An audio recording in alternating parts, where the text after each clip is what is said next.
Welcome to the second session of our course, Everyday Life in the Roman Empire. This week I want to talk about the social hierarchy of the empire.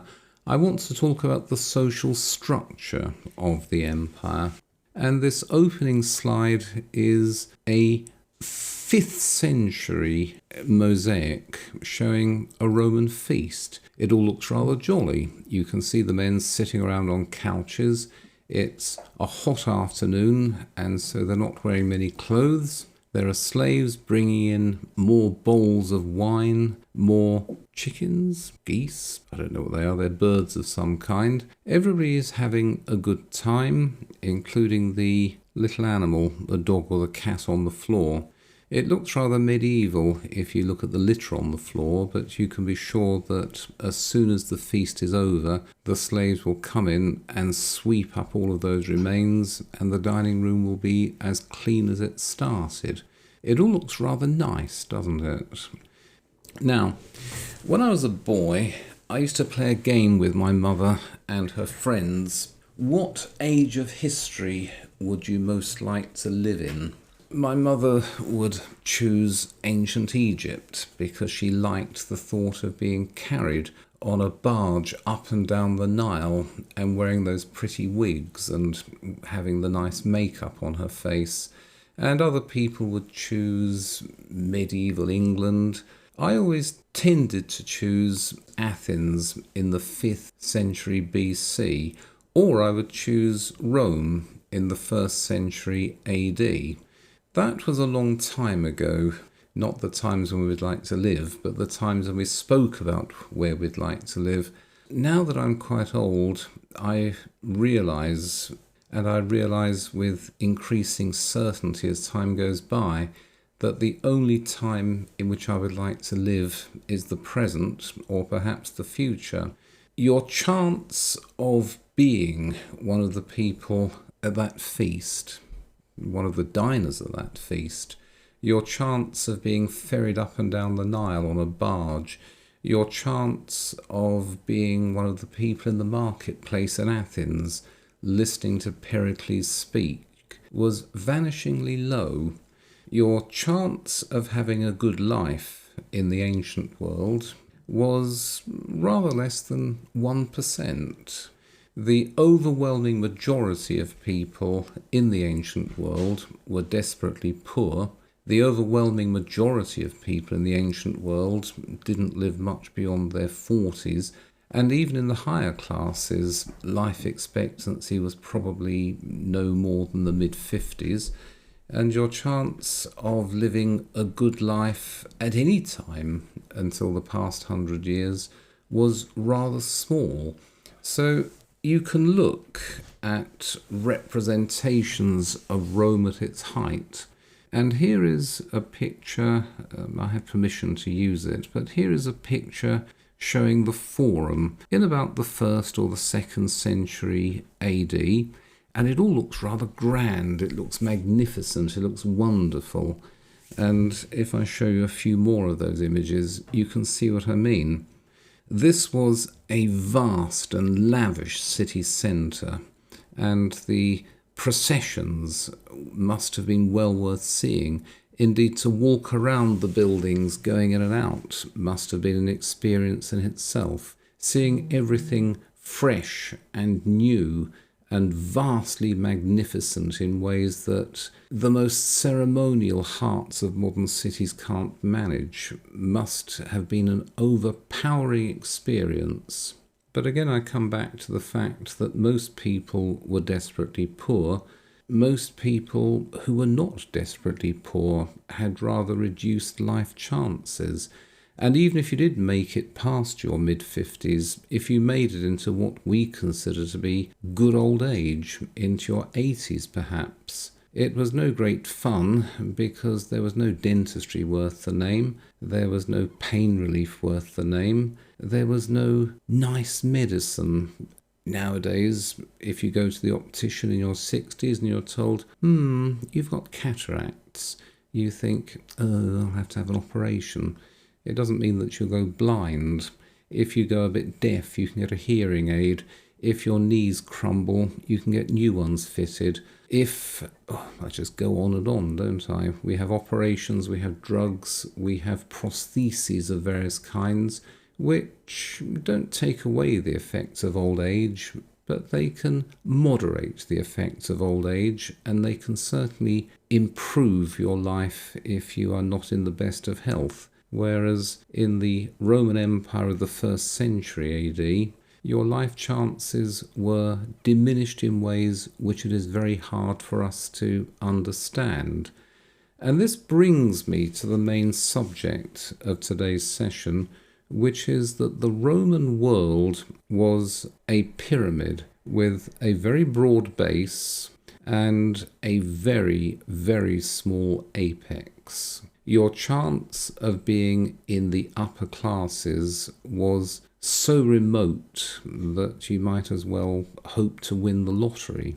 And your chance of being above the level of those who are desperately poor was also not very great. Let's have a look at the social structure of the Roman world. This was a society, or rather these were societies, based on hierarchy. And hierarchy was probably essential because there was very little in the way of government intervention in people's lives. There were no police. There was no welfare system.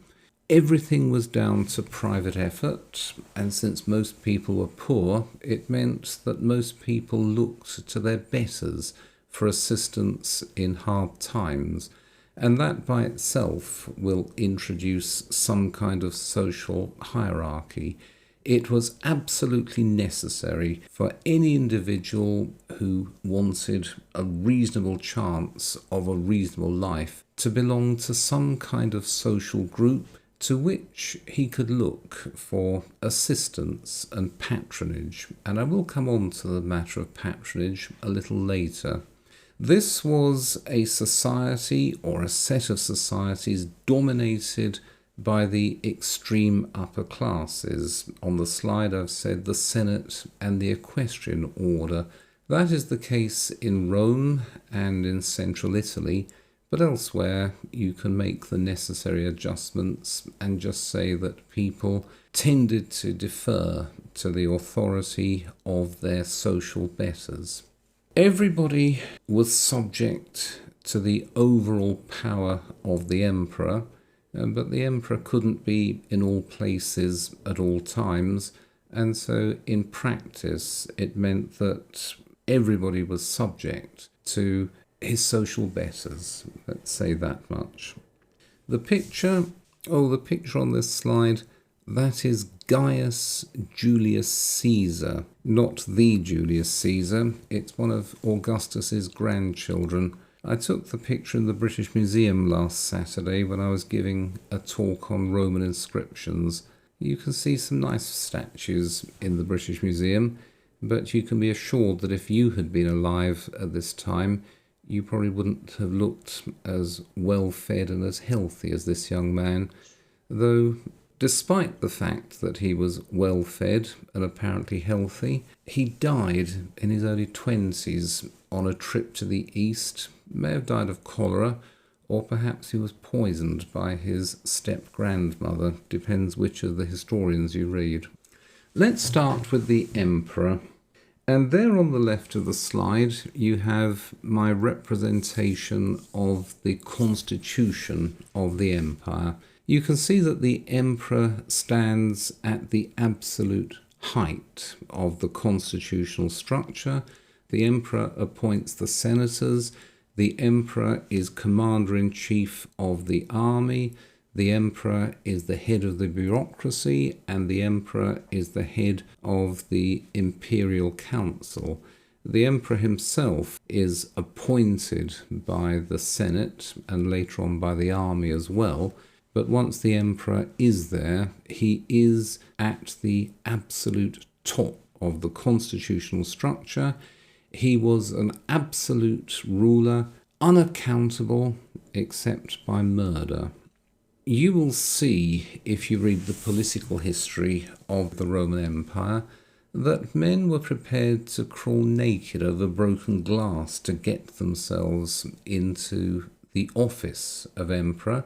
But if you look at this table on the right hand of the slide, you'll see that of the first 17 emperors, 8 died from unnatural causes. Possibly 9 if you believe that Augustus was poisoned by his wife. But Tiberius was apparently smothered after he recovered from a stroke. Caligula was murdered by his own guard. Claudius poisoned by his wife. Nero pushed or frightened into committing suicide. Galba assassinated. Otho's suicide. Vitellius assassination. And Domitian assassination in a court intrigue. So your chance of becoming emperor was rather small, but if you did become the emperor, your chance of dying of natural causes in your bed was also not very great. But there was no shortage of candidates for the imperial office, and once we move out of the 1st and 2nd centuries into the more troubled times of the 3rd century, you'll see a bewildering number of emperors, very few of whom died of natural causes. Most of them, it seems, were murdered. But I'll repeat, there was never any shortage of candidates for the imperial purple. There was never any shortage of candidates, even though being the emperor doesn't seem to have been a lot of fun.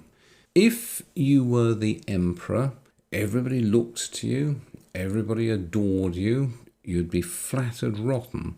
Everybody would swear an oath of allegiance to you. And here's an inscription set up at Paphlagonia in the time of Augustus. I swear to Zeus, Earth's son, all the gods and goddesses, and to Augustus himself, that I'll be loyal to Caesar Augustus, his children and descendants all through my life, both in word, deed, and thought, holding as friends those they hold as friends, and considering those as enemies whom they judge to be such, that with regard to things that concern them, I will not be sparing of my body or my soul or life or children, but will face every peril with respect to things that affect them. It's rather nice to go around the empire and to be greeted with acclamations of that nature. But once you get away from the lush flattery, once you get away from the hushed respect of the Senate and all the other people around you, what you find is that emperors were kept extraordinarily busy. Although there was a growing bureaucratic machinery all through the 1st and 2nd centuries, the Roman emperors had a great deal more business to transact than any modern head of government, than any modern head of state. Indeed, the emperors had much more business to transact than British government ministers. The emperor would get up at about 6 in the morning, and he would spend the rest of his day surrounded by secretaries, reading reports, reading petitions, and the emperor was expected to reply in person to all of these things. And when the emperor wasn't having these petitions and reports read out to him, he was meeting people who were reporting directly to him or making their petitions in person. Vespasian and Titus spent the early part of a day dealing with detailed correspondence. And Caligula, who was mad, who was a tyrant, who could do anything he wanted, and who did do anything he wanted. Why, there's a story of Caligula. Although he was insane, although he was a tyrant, he still had to do the work of an emperor. And one day he read a letter from the governor of Syria. I think the governor of Syria had written to him to the effect that it wasn't a very good idea to put a golden statue of the emperor in the Jewish temple in Jerusalem because the Jews would rise in rebellion. Caligula read this letter, he became immensely angry, and he dictated an immediate reply in which I believe he commanded the governor to commit suicide. I don't know if the governor did that. Indeed, I don't believe he did. But the point is that even lunatics like Caligula would have to spend much of the day transacting the everyday business of governing the empire, and they were expected to do it pretty promptly. And if you move away from Caligula, if you look at the more normal, the more constitutional emperors, let's call them, you can see the kind of work that they were given. Here's a letter from Pliny, a friend of the emperor, when he was governor of Bithynia, to the Emperor Trajan in about 112 AD. It is my practice, my lord, to refer to you all matters concerning which I am in doubt, for who can better give guidance to my hesitation or inform my ignorance? I have never participated in trials of Christians. I therefore do not know what offence it is the practice to punish or investigate, and to what extent. And I have been not a little hesitant as to whether there should be any distinction on account of age, or no difference between the very young and the more mature, whether pardon is to be granted for repentance, or, if a man has once been a Christian, it does him no good to have ceased to be one, whether the name itself, even without offences, or only the offences associated with the name, are to be punished. That is a set of rather detailed questions for the emperor to deal with. Pliny does not receive an answer from one of the emperor's secretaries saying, I have referred this matter to Caesar, and he instructs me to reply as follows. There is a letter from the emperor himself. You have observed proper procedure, my dear Pliny, in sifting the cases of those who have been denounced to you as Christians, for it is not possible to lay down any general rule to serve as a kind of fixed standard. They are not to be sought out. If they are denounced and proved guilty, they are to be punished, with this reservation that whoever denies that he is a Christian and really proves it, that is by worshipping our gods, even though he was under suspicion in the past, shall obtain pardon through repentance. But anonymously posted accusations ought to have no place in any prosecution, for this is both a dangerous kind of precedent and out of keeping with the spirit of our age. All very interesting stuff about the early history of the Church. But look at the amount of work that the Emperor Trajan is expected to transact. Pliny was the governor of Bithynia, rather a small province in a very peaceful area of the empire, far from any of the critical frontiers, and yet the emperor is expected to provide micromanagement on demand all the way from Rome. Just imagine how much attention the emperor was expected to give to the Rhine and Danube provinces, or to those provinces in the east which bordered directly on the Parthian Empire. So emperors were kept extraordinarily busy from dawn till dusk. There was no let-up in the volume of correspondence to transact or in the number of decisions to take.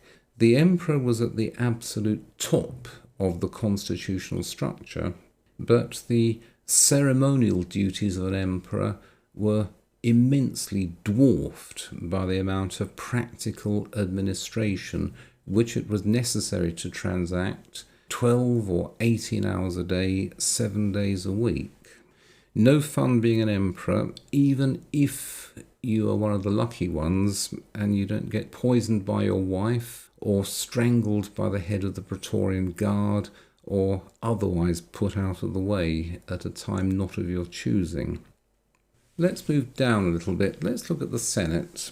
The Senate grew in the Republican period as an assembly of the leading men in the Roman Republic.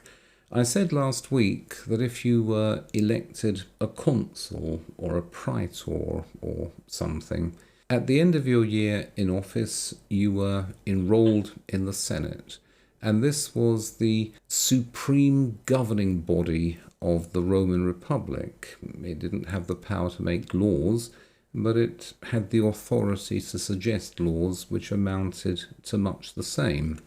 During the reign of Augustus, the Senate began to be transformed.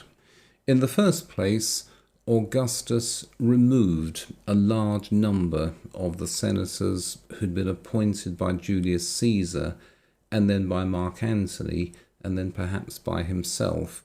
He removed them as men whose financial means were not sufficient to support the status of being a senator, or he removed people who were of evil character, or perhaps more likely, he removed people whose presence in the Senate he did not find personally convenient.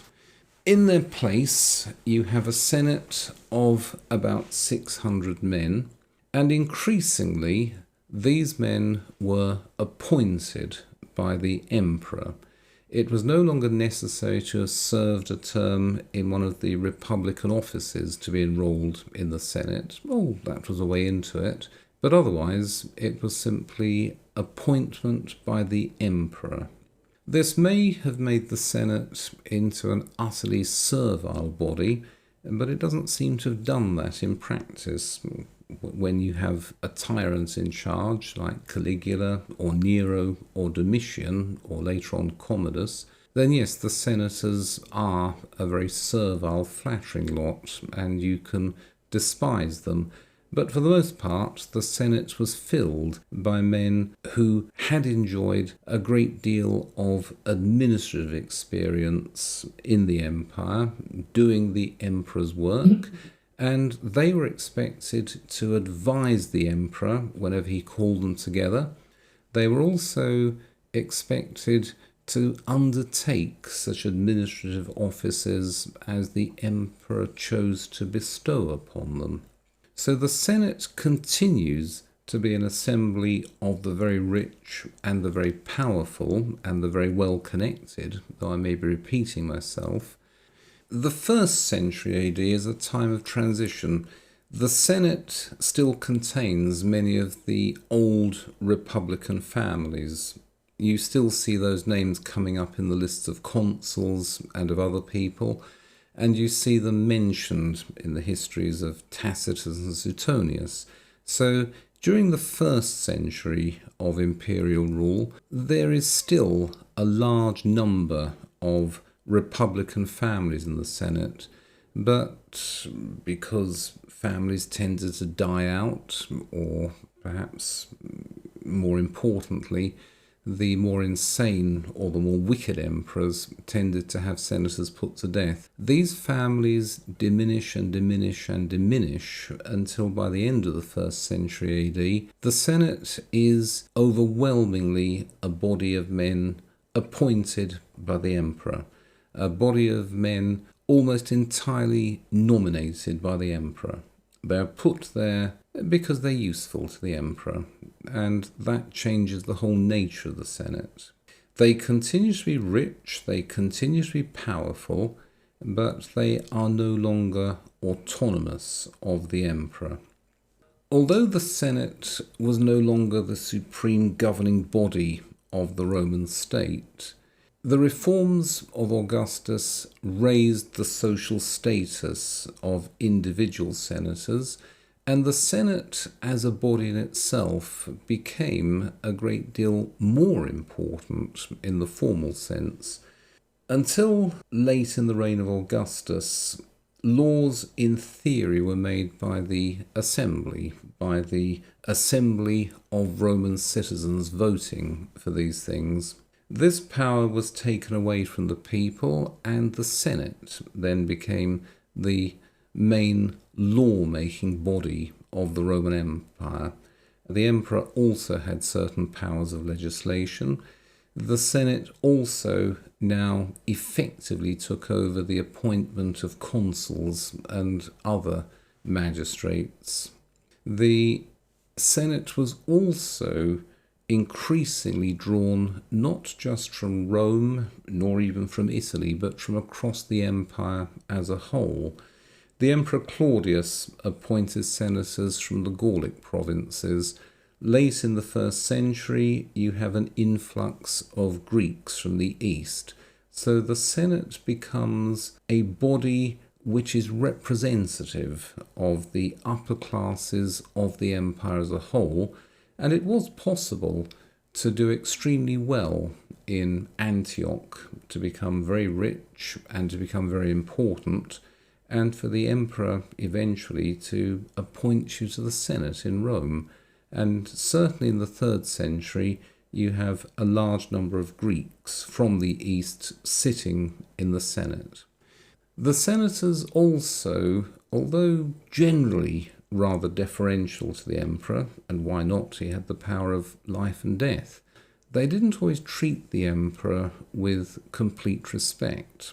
Here is a quotation from Suetonius, his biography of Augustus, the first emperor, when the new pattern of things had not been entirely established, but as he was speaking, that is, as Augustus was speaking in the Senate, someone said to him, "I did not understand," and another, "I would contradict you if I had an opportunity." Several times when he was rushing from the house in anger at the excessive bickering of the disputants, some shouted after him, "Senators ought to have the right of speaking their mind on public affairs." Yet for all that, no one suffered for his freedom of speech or insolence. This was not always the case under subsequent emperors, but generally speaking, if the emperor called a meeting of the Senate, had the relevant reports read out, and said, "I look forward to hearing your views on this," it was expected that the senators would have freedom of speech. The Senate contained men of experience and ability, and if the emperor called them together for advice, it was more than a formality. He would expect to receive advice, and because of that, it was expected that the emperor would listen to a range of arguments without intervening to silence people whose opinion he didn't like. The Senate remains the central assembly of the Roman world, with various changes in its composition and various changes in its function. It doesn't shrivel away, it doesn't become a purely rubber stamp kind of body. It continues to be very important because it's filled with men who are themselves very important. Now, below the Senate, directly below the Senate, you have the Equestrian Order. And there's another photograph I took in the British Museum the other day. This is another of the grandsons of Augustus. He also died young, apparently poisoned by Livia, the emperor's wife. He's in the guise of a Roman knight, so I'm told. I really don't know if the knights did ride around stark naked. Riding on a horse without any clothes on strikes me as not the wisest way to mount a horse. And notice this horse doesn't have a saddle or stirrups, but, well, I suppose it depends how much experience you have of handling horses, but never mind that. The knights were also very rich. They were not as rich, they were not as well connected as the senators, but they were still men of considerable importance. They stood far above the common people. They were originally a body of men who were wealthy enough to go into battle mounted on horseback. By the time of Augustus, they have become not a military order, but more a social class. The knights were used very extensively by the emperor for appointing to military and administrative posts. One of the most important posts that a knight could hold was as the governor of Egypt. Egypt was a world in itself. It was the richest and most populous area of the Mediterranean world. It was not an ordinary part of the Roman Empire. Instead, the emperor was the pharaoh of Egypt. The emperor didn't live in Egypt. The emperor very seldom visited Egypt. In the emperor's place, you had a governor or a viceroy. And because Egypt was so rich and so important, and because Egypt was so relatively easy to defend if a governor decided to declare himself independent, it was not thought appropriate for somebody from the senatorial classes to be trusted with that kind of power. The emperor generally appointed a knight as the governor of Egypt. I believe the procurator of Judea was generally not a senator but a knight. Pontius Pilate was not a member of the senatorial aristocracy, he was a knight. These were men who were not rich enough, who were not important enough to make it into the Senate, but they were still men of considerable wealth and considerable status, and they were integrated by the emperor into the governing structures of the empire. That's enough, I think, of the knights. You then have local government, and I said before we started that the various cities of the empire were largely autonomous. They made their own laws, they sometimes minted their own coins, they had their own religious observances, they usually had their own calendars. The emperor ruled the entire Roman world, but the cities, broadly speaking, went their own way. In the early empire, in the 1st and 2nd centuries AD, the town councillors, let's call them that, the town councillors were drawn from local elites, and they were the local equivalent of the senators. They ran the administration of the cities, they collected the taxes, they performed the necessary religious and ceremonial functions of a ruling class. They had very high status, and you will sometimes see the ruins of some very grand buildings put up by these local men. The decurions or the Buliutai, titles amount to the same thing, they were the governing classes of the cities. They were in charge of financial management, they were in charge of the legal and the judicial systems. They looked after public order and local defence. They also had civic and religious ceremonial functions. And so I say again, these were men of considerable importance. They were men of very high status. The early emperors were very careful to make sure that only men of good character or men of sufficient means were allowed to become the decurions or the Buliutai of the cities. As the empire began to fall on evil times, and as the amount of administration increased, becoming a town councillor was no longer quite so advantageous, and increasingly wealthy and well-connected men in the cities would find reasons to excuse themselves or to be excused from these local administrative functions. It is then, particularly during the 3rd and 4th centuries AD, that the government began to insist that certain families should undertake the duty of becoming town councillors. Councillors were increasingly conscripted. There is compulsory service. It often meant that certain families were not allowed to leave the cities because somebody had to mend the roads, somebody had to manage the legal system, but these were unpaid functions. It was expected very often that the councillors should pay for repairing buildings and pay for repairing roads, and so becoming one of these town councillors became increasingly an unwelcome obligation. So you have a progressive fall in the status of these local elites.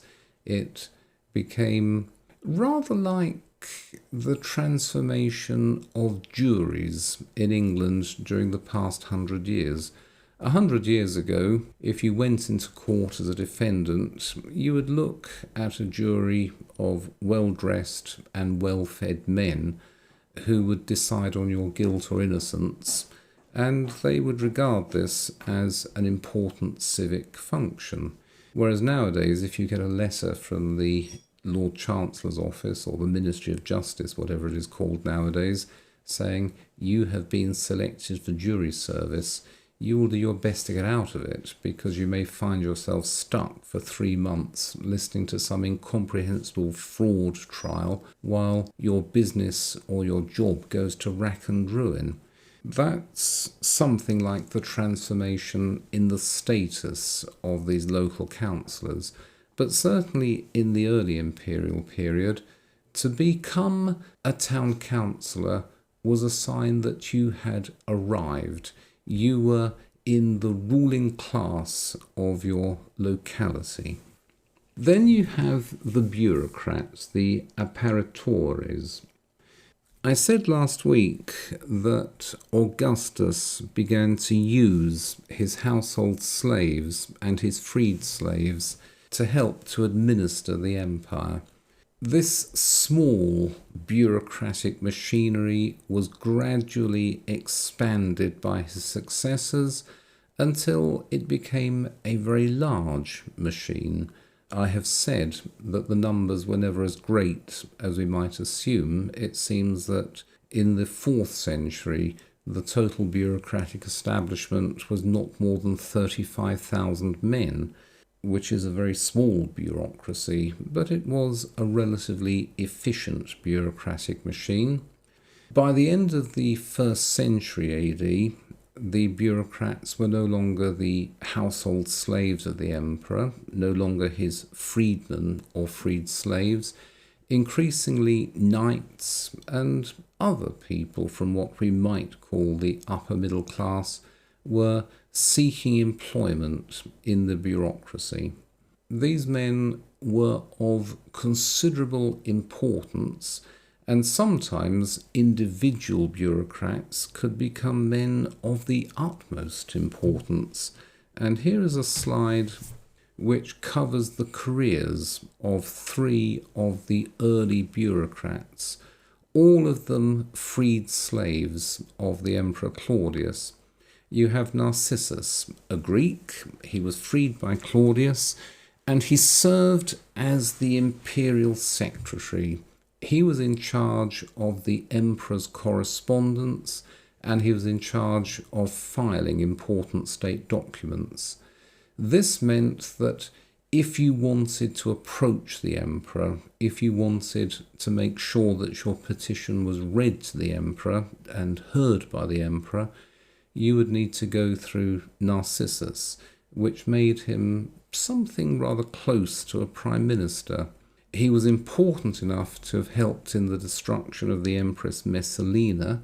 He, however, was not a friend of the next empress, Agrippina, and once her son Nero was the emperor, Narcissus was charged with various crimes, but he died while awaiting trial. But while he was alive and while he was in power, Narcissus was very important. A man born into slavery who rose pretty well to the top of the imperial structure. You then have Pallas, another freed slave of Claudius, and he served as the emperor's financial administrator. He was the Lord Treasurer, you could call him, which again is a function of considerable importance. He was so important that he was able to work on Claudius to persuade him into marrying his niece Agrippina. He then urged the claims of Nero, Agrippina's son, on the succession. He was luckier than Narcissus. His influence waned somewhat once Nero was the emperor, but he died in his bed and he didn't lose his fortune. You then have his brother, Marcus Antonius Felix, a man of whom we know quite a lot.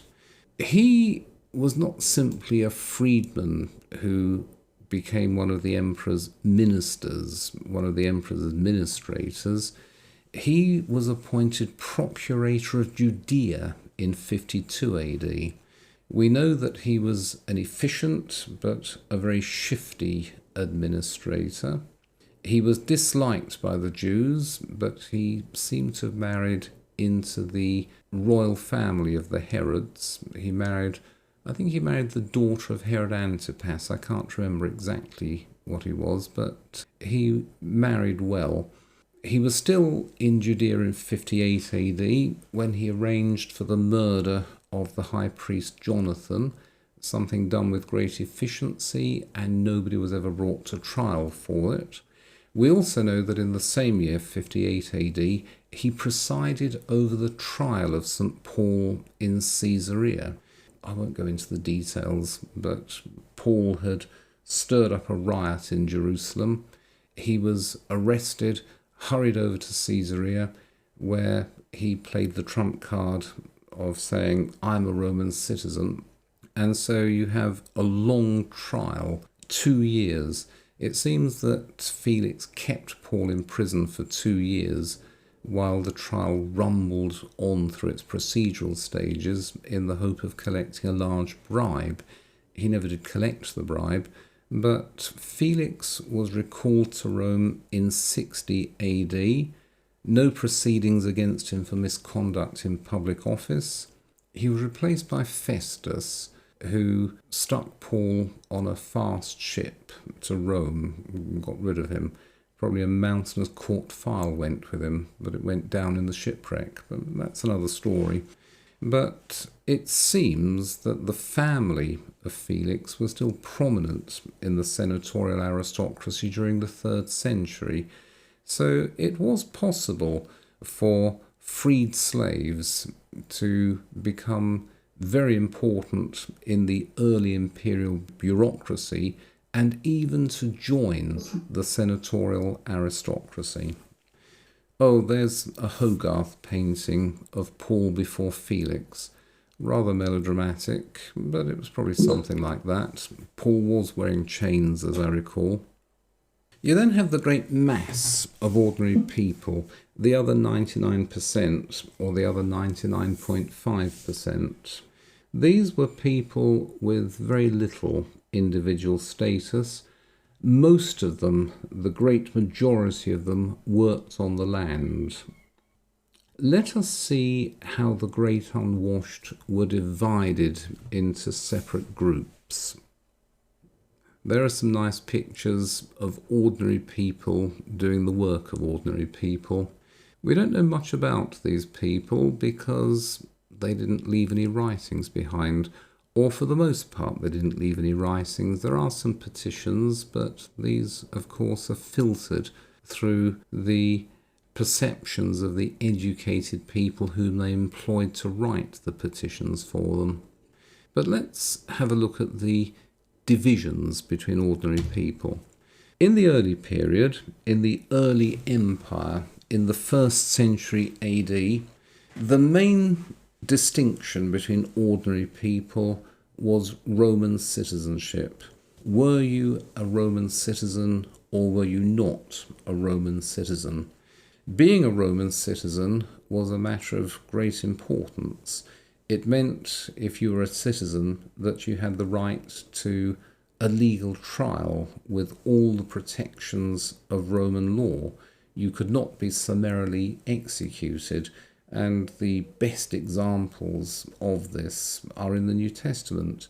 Jesus Christ himself was not a Roman citizen, and so he had a quick trial before Pilate, and later that day he was taken out and crucified. St. Paul, however, he was a Roman citizen.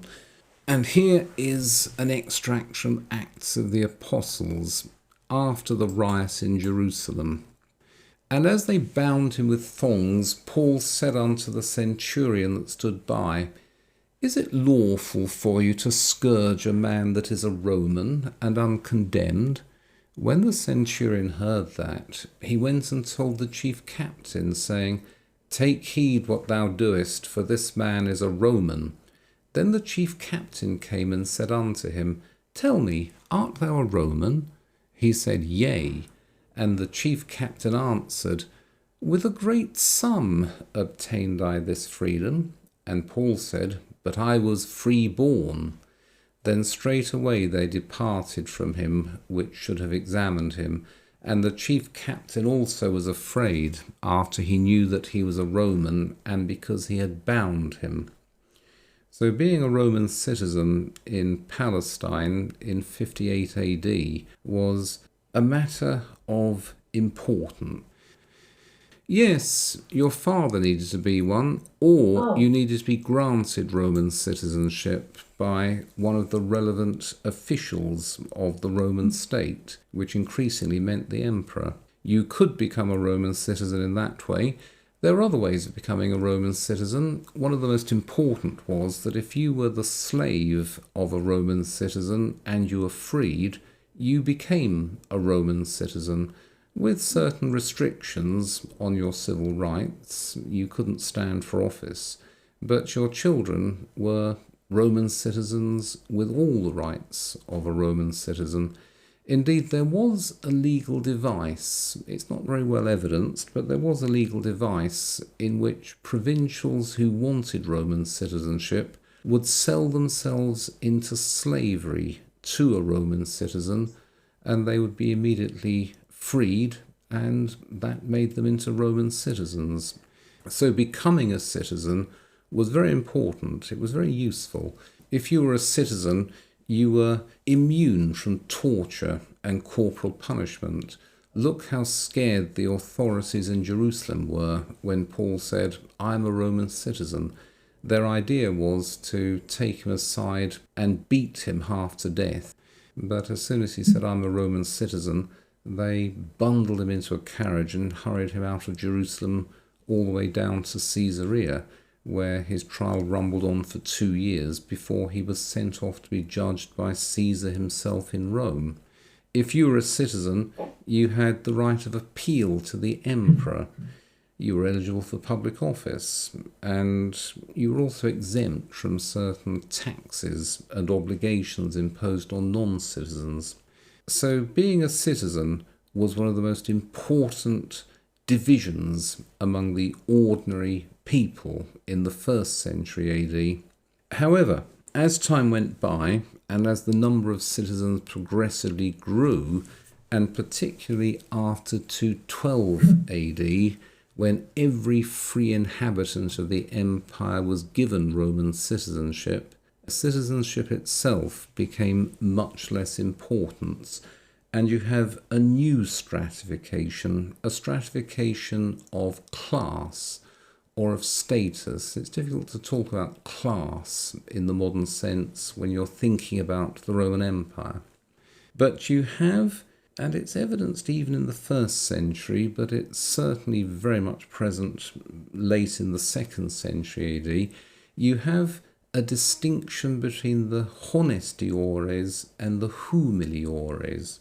If you were one of the honestiores, it meant that you had all the protections traditionally given to Roman citizens. You were usually exempt from torture, not in the case of treason, but in other matters. You were exempt from torture and from capital punishment. If you were to be put to death, you had a rather more dignified mode of execution, beheading rather than being crucified or burned. You also had access to the higher courts. The honestiores also had better access to the protections of the civil law. Here is some evidence for the division between honestiores and humiliores. The most serious penalty for offenders of low status was summum supplicium. This covered several aggravated forms of the death penalty, including exposure to wild beasts, bestiis dari, crucifixion, crux, and burning alive, vivus uri or crematio. Condemnation to live and fight as a gladiator would normally involve the death of the condemned at some juncture. Metallum was a life sentence to hard labour in the mines. A less grave penalty for the same type was opus publicum, or labour on public works and services. Corporal punishment was applied to humiliores, torture traditionally reserved for slaves, but free men of low rank were not immune in the 2nd and 3rd centuries. With respect to the treatment of defendants before trial, honestiores were able to avoid imprisonment in most cases. And then we have an extract from the laws of the Emperor Justinian in the 6th century. When accused persons are to be placed in custody, the proconsul should determine whether they should be sent to prison, delivered to a soldier, or committed to the care of their sureties, or to that of themselves. This is usually done after taking into consideration the nature of the crime of which the offendant is accused, or his distinguished rank, or his great wealth, or his presumed innocence, or his reputation. So you have a growing distinction between the higher and the lower classes, and this was without regard to your status as a citizen.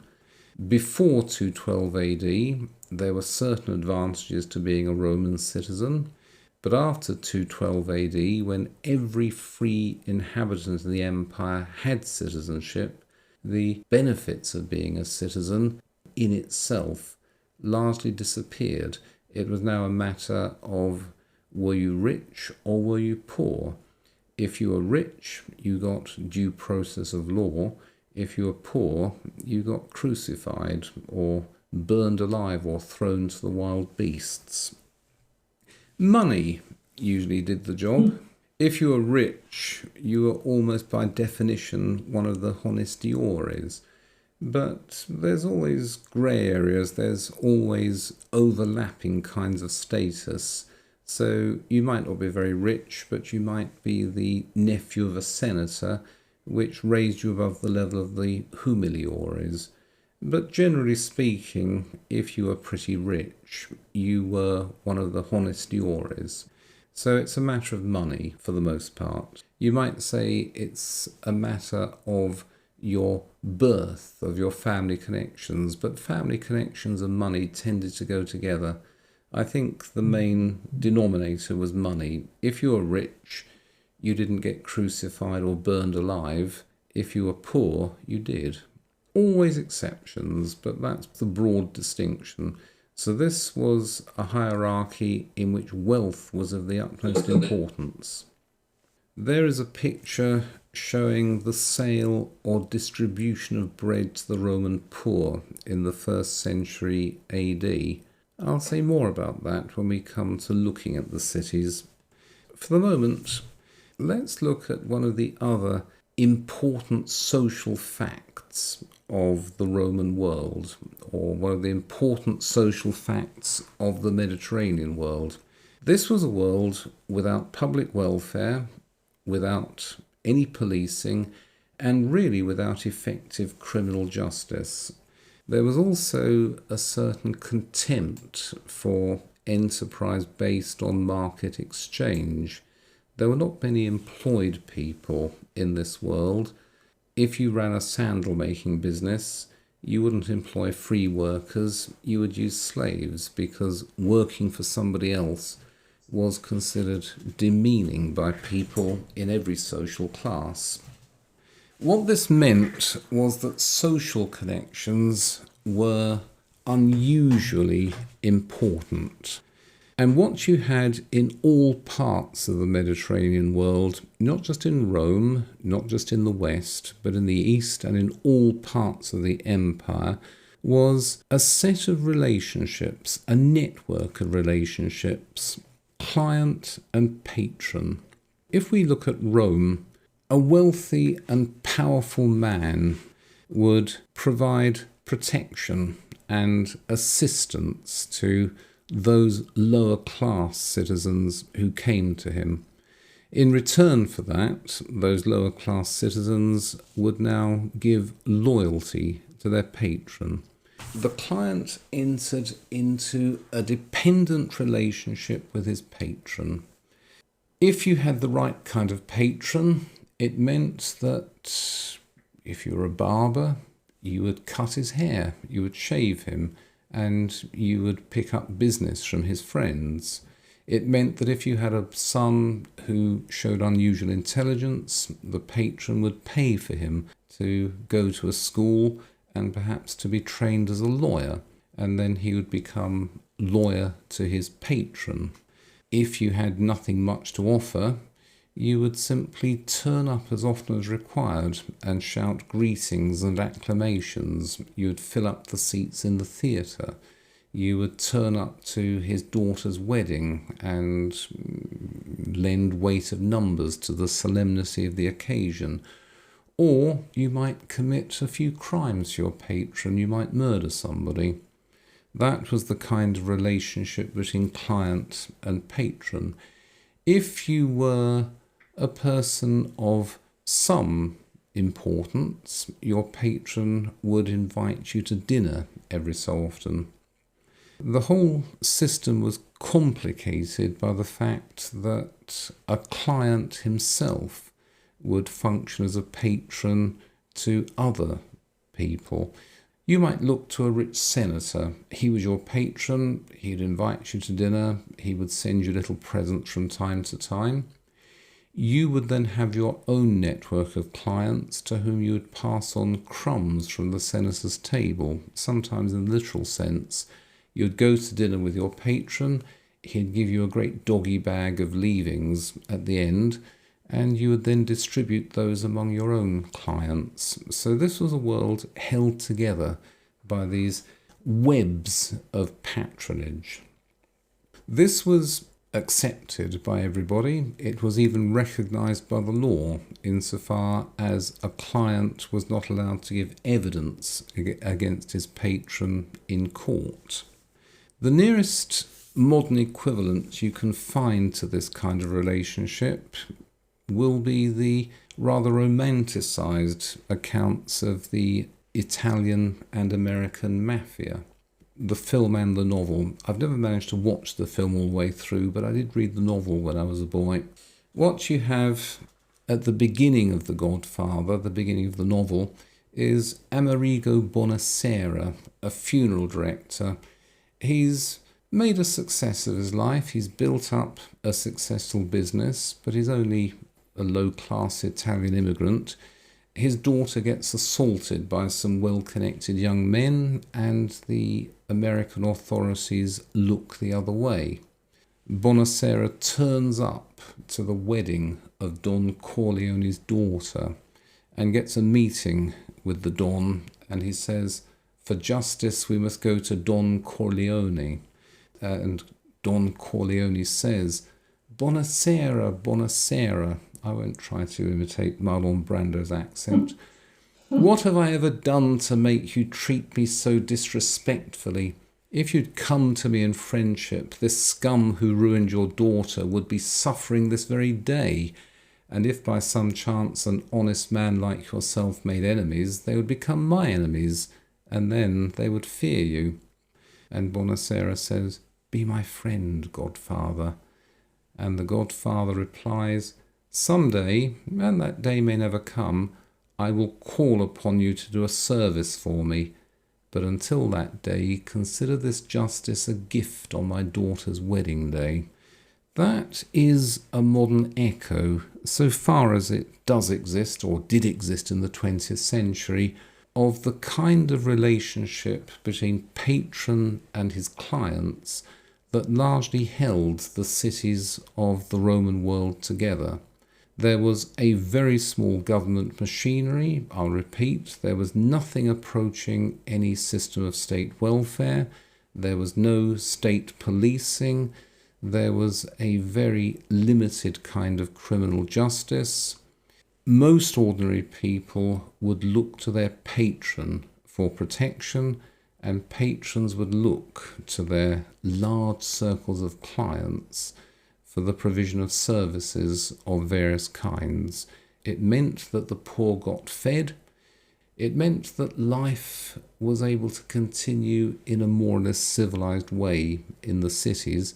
And of course, the existence of these networks was entirely congruent with the social hierarchies of the Roman world. So I come back. Oh, sorry, there's a bibliography for today's session. I come back to what I said at the beginning. When I was a boy, I would play this game with my mother and her friends. When would you most like to have been alive? Knowing what I know now, I don't think I would choose the Roman Empire in the 1st and 2nd centuries AD.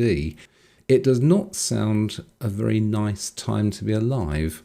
The only thing you can say in favour of it is that most people at the time thought it was a better time to be alive than had recently been the case, and it was certainly a better time to be alive than somewhat afterwards, but it rather falls short of modern expectations, isn't it?